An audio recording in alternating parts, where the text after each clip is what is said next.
আসসালামু আলাইকুম রহমতুল্লাহ। সম্মানিত দর্শক মণ্ডলীয়, আজকের ভিডিওতে অত্যন্ত গুরুত্বপূর্ণ দোয়া নিয়ে হাজির হয়েছি। যে দোয়াটি সিজদারত অবস্থায় মাত্র 10 বার পাঠ করলে মনের সকল আশা আশঙ্কাগুলো পূরণ হয়ে যায়। সুবহানাল্লাহ। সম্মানিত দর্শক মণ্ডলী, বান্দার সেজদার মাধ্যমে আল্লাহর সবচেয়ে নিকটবর্তী হয়ে যায়। রসুল সাল্লাল্লাহু আলাইহি সাল্লাম বলেছেন, বান্দা যখন সেজদা দেয় তখন বান্দা ও আল্লাহর মধ্যে কোনো প্রকার গ্যাপ থাকে না। সুবহানাল্লাহ।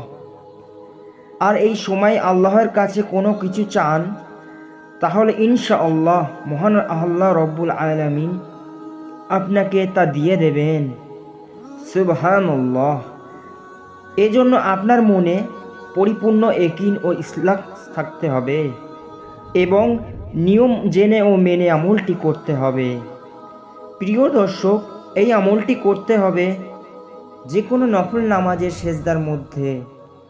তবে শ্রেষ্ঠতম সময় হলো তাহাজ্জুদ নামাজের সময়, কেননা তাহাজ্জুদ নামাজ পড়া হয় শেষ রাতে। আর শেষ রাতের একটি বিশেষ সময় মহান রব্বুল আলামিন নিচে আসমানে নেমে আসেন এবং বান্দাদের উদ্দেশ্যে বলতে থাকেন, কার কি প্রয়োজন আমার কাছে চাও, আমি তোমাদের প্রয়োজন মিটিয়ে দেব। কে অভাবগ্রস্ত আছো আমার কাছে চাও, আমি তোমাদের অভাব মিটিয়ে দেব। কে ঋণগ্রস্ত আছো আমার কাছে চাও, আমি তোমাদের ঋণ পরিশোধ করে দেব। সুবহানাল্লাহ।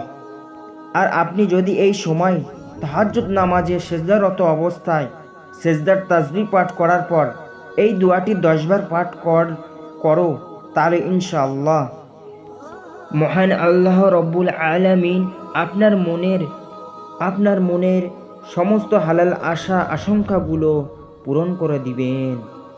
সুবহানাল্লাহ। দোয়াটি হলো, রব্বানা আতিনা ফিদ দুনিয়া হাসানাতাও ওয়া ফিল আখিরাতি হাসানাতাও ওয়া কিনা আযাবান নার। দোয়াটির বাংলা অর্থ হলো, হে আল্লাহ, দুনিয়াতে কল্যাণ দান করুন ও আমাকে আখিরাতে কল্যাণ দান করুন। হে প্রভু, আমাকে তুমি জাহান্নামের আগুন থেকে বাঁচিয়ে দাও। সুবহানাল্লাহ। সূরাতুল বাকারা আয়াত নম্বর 201।